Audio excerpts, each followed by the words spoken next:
You've never killed anyone. Are you sure you wouldn't? Killers are people just like you. They have jobs, friends, and the same childhood. But on a random day, without any warning, any one of them kills somebody. Not by mistake, not in defense. They planned everything about the crime. So what's the difference between you and them? What makes you think that you'll never kill anybody in your whole life? You might even have thought about killing before, but you didn't put it into action. In this video, you'll understand the psychology and mental disorders, or maybe the mental stability of killers and criminals, and how they justify it, and how even you, at some point, become one of them. Find a silent place, get a cup of coffee, turn off the lights, and let's get into it. Imagine you're a father. One day, your young son goes missing. Hours feel like years. Then you find out he's been taken by someone you trusted, his karate coach. Days later, your son is found and brought back home. But the pain doesn't just go away. You know the full truth, what that man did, how he abused your child. Now imagine standing in an airport, cameras are rolling. The man who hurt your son is being escorted in handcuffs. He walks past you, and you're just a few feet away. He doesn't see you. He has no idea you're there, but you've been waiting. You reach into your pocket. 1 second, and that's it. In front of cameras, police, and the entire world, you pull the trigger. He drops instantly. Chaos erupts around you. You don't run. You don't resist. You just stand there, silent as they arrest you. What would you do in this father's situation? To let you know, people thought what the father did was right. This is a real story, by the way, not fictional.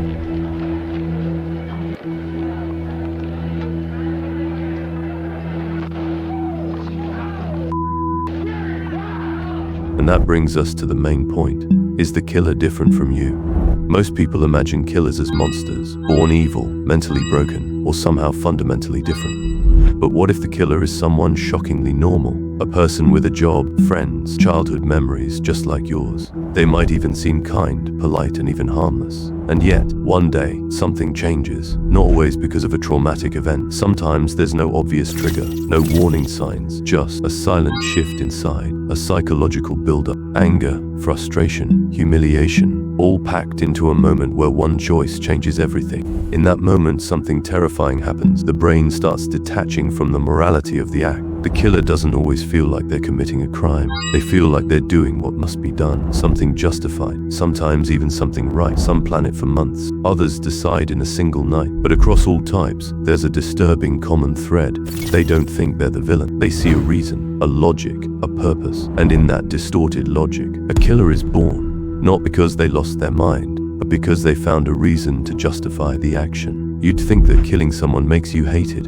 turns you into a monster, a criminal, a disgrace. But sometimes killing makes you a legend. People won't scream murderer. Instead, they clap and admire you. They clap because the killer didn't take an innocent life. He took revenge. He got rid of someone that society already hated.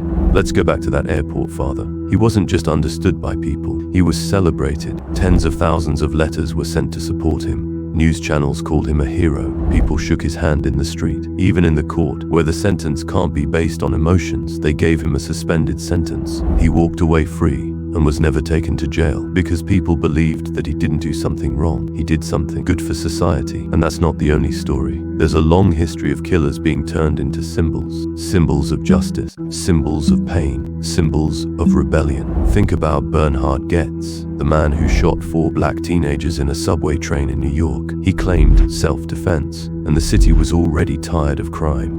But many people called him the subway vigilante. He was turned into a hero against crime in New York City. He was on the cover of every paper, not as a monster, but as a man who finally stood up. And today, it's even more dangerous, because now we have social media. One clip, one interview, one viral post, and suddenly, a murderer becomes a trend, a misunderstood icon. The more tragic your backstory, the more likely people will forgive you. If you cried in court, if you looked broken, if the victim was hated or unwanted in the community, congratulations. The internet might defend you more than your own lawyer. But here's where it gets truly dark. Every time the public cheers for a killer, someone else is watching. Someone unstable, angry, lost, and he thinks, if they did it and became heroes, why not me? Society doesn't just forgive killers. Sometimes it creates them. And the scariest part, we never know who's listening or watching. It brings us to a quote of Neil Schusterman, which says, "People aren't all good and people aren't all bad. We move in and out of darkness all our lives. No one is born evil. No one is born to kill.